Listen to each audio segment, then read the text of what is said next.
here in the United States, Judicial Watch reports that it has obtained new information regarding the University of Pittsburgh's use of fetal tissue in its scientific research. 34 pages of new records reveal Dr. Jeremy Berg from the University of Pittsburgh contacted then NIH Director Francis Collins to help combat efforts to undermine the research that uses tissue from aborted babies. And joining me now to discuss this is Meredith DiLiberto, attorney at Judicial Watch. Meredith, welcome back. Thanks so much for coming on. We appreciate it.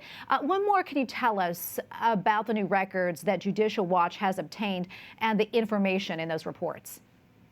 Thank you so much for having me again, Tracy. This is just another piece of the puzzle. If you recall, these records that we helped Center for Medical Progress get showed some very concerning practices that University of Pittsburgh is engaging in, specifically that they might be altering the method of abortion so that they can better use the tissue. And there's a suggestion that they are harvesting organs and tissue from still living babies. They deny all of this and had an independent investigation, but that investigation really was not independent, and it was terribly biased, and they looked the other way. Almost 100 Congress lawmakers asked for an investigation, and rather than complying with answers to these lawmakers, what Pittsburgh did was contact NIH directly. And what it looks like they're doing is seeking help from the very agency that should be overseeing their compliance with help with bad publicity instead. It looks like doubling down and collusion, quite frankly.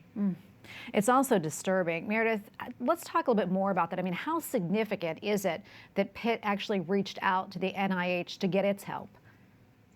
It looks pretty bad. We think it's very significant. Again, NIH is responsible for oversight. They are responsible for making sure that these schools, these researchers are using the tissue in the proper way. There are state and federal laws that must be complied with. And to go to the agency that is responsible for making sure that they are obeying the law, looking for help rather than being transparent, looks like the very opposite of that. It also looks like NIH might have a stake in it in terms of covering this up as well. Meredith, can you talk a little bit more about how the university was using aborted baby tissue in its experiments? What exactly was it using it for? We don't have necessarily, there's no list that shows this. What this particular grant was for was that tissue hub that they were referring to. This is Pitt's way of obtaining tissue from 6 weeks to 42 weeks. And keeping it sort of in storage for all sorts of researchers to come looking for. You have to trace each individual grant seeking that to find out what, in fact, they were used for.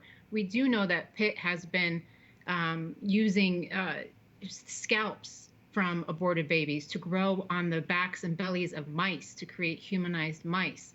We know that they were using thymus and kidneys. What is most concerning is that it looks like they are changing the way the abortion is even done so that they can harvest better tissue, which is contrary. It's a violation of state and federal law.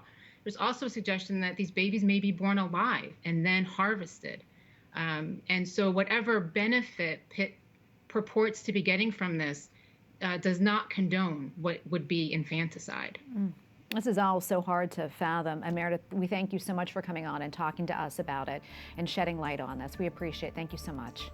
Thank you for getting the word out.